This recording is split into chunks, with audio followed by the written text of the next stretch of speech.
Shout out to Compsignatus09 because they're awesome and for giving me the idea of making this video. Thank you, Compsignatus09. Today, South America's largest predator to ever live, the Giganotosaurus, is going to take on one of the largest land mammals to ever live, the Paraceratherium. Coming up, Giganotosaurus versus Paraceratherium. Let's talk about Giganotosaurus first. There's only one species of Giganotosaurus carolini. The animal weighs 8 to 9 tons, measures 13.2 meters long, and stands 4 meters tall at the hips, making it the largest Carcharodontosaurus, therefore also being the largest Allosauroid, since Carcharodontosauridae is the largest family belonging to Allosauroidea. This animal lived and died out earlier than the Spinosaurus, living from 99.6 to 95 million years ago in the Cenomanian stage of the late Cretaceous. There have been many occasions where this astonishing predator was portrayed as the largest carnivore to walk the earth, like Jurassic World, Dino Crisis, Chased by Dinosaurs, etc. But this is wrong, because like I said, Tyrannosaurus is the largest carnivore to walk the earth. But Giganotosaurus is the second largest, which is still a good spot. And many of you probably think that it hunted Argentinosaurus. Well, that too is wrong.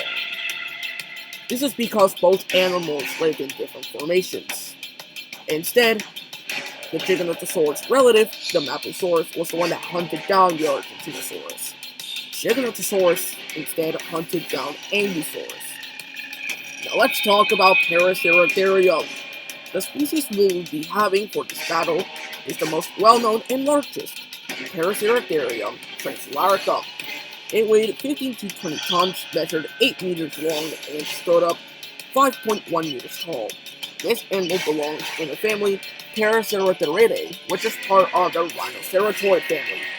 And yes, their closest relative of the Paraceratherium is the rhinoceros.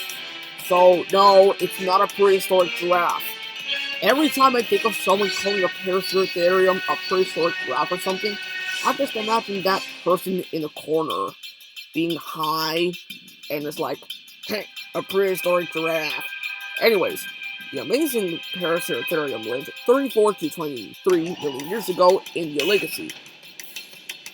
Yes, the Paraceratherium got a lot of love in some documentaries like Walking with Beasts. Therefore, being a quite famous animal. Well, mammal.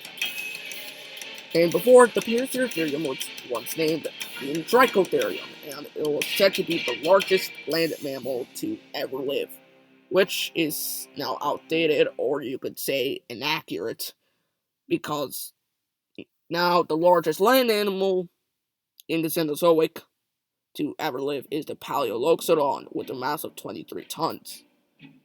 Now let's talk about both of these animals' weapons, attack and defense methods, and their build.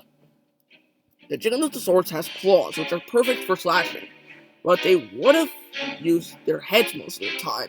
This is because of big teeth. Let's talk about the relative of Giganotosaurus, which has its family named after it, the Carcharodontosaurus. It doesn't matter if your family is named after you and you're not the largest. Otherwise, Carcharodontosauridae would instead be Giganotosauridae, which, in my opinion, sounds ridiculous. But the reason why Carcharodontosaurus has its family named after it is because of its teeth. The Carcharodontosaurus beings a sharp-toothed lizard. Their teeth are long and sharp, perfect for inflicting serious wounds. So do the other Carcharodontosaurids. Getting bitten by Giganotosaurus is very dangerous, since you can die from blood loss. This animal can also headbutt. Well, it can do this by running at full speed, and if it is ready to ram and it gains enough momentum, it can stun the animal for a few seconds, or probably cause them to fall. This animal would have also ambushed its rivals or prey, which I guess it could be a good way to increase the chances of winning. The Paraceratherium, on the other hand, would kick and stand up and crush, but it would also use its head. It would ram, and in most cases slam their heads into the body of the rival, thanks to their robust skulls, which can withstand the impact. Next, their build. The Giganotosaurus has its gastralia quite high. Even with its gastralia in that position, the Giganotosaurus is still robust and can withstand some heavy damage. The Paraceratherium, not surprisingly, has the gastralia lower, giving it more bulk. This robust animal also has tough skin, which could also help the animal withstand more of the damage. Next, their speed and agility. Our Giganotosaurus may be quite robust, but it is still a fast hunter, reaching speeds of 31 miles per hour according to scientists. And they have also said that the agility of a Giganotosaurus is okay. It can't move too much, otherwise the animal could trip and fall. But I mean, it could still move, but not too much. Now, we aren't sure about the speed of the Paraceratherium, but it is likely these animals were quite slow, and their agility is also pretty bad. However, this doesn't decrease the chances of the Paraceratherium winning, well, sort of, but not too much, because it still has a lot on its side. Alright, here we go. Y'all know the drill. Time for the recap. The Giganotosaurus has the lethal bite. Claws, was faster, more agile, had more experience since it dealt with other large herbivores, like the sauropods that lived alongside it, like the Ankylosaurus. The Paraceratherium is larger, more robust, possesses a robust head, tough skin, also possesses the ability to stand up and pound and kick.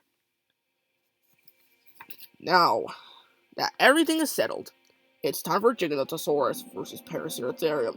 But before we start the battle, don't forget to ask me any question for my Q&A. The more questions, the sooner. Like I said before, you can go to my community section on my channel and ask me any question there. Or you can just ask me your question here, honestly. I'm fine with that. Because, I don't know. Now that out of the way, let's start the battle.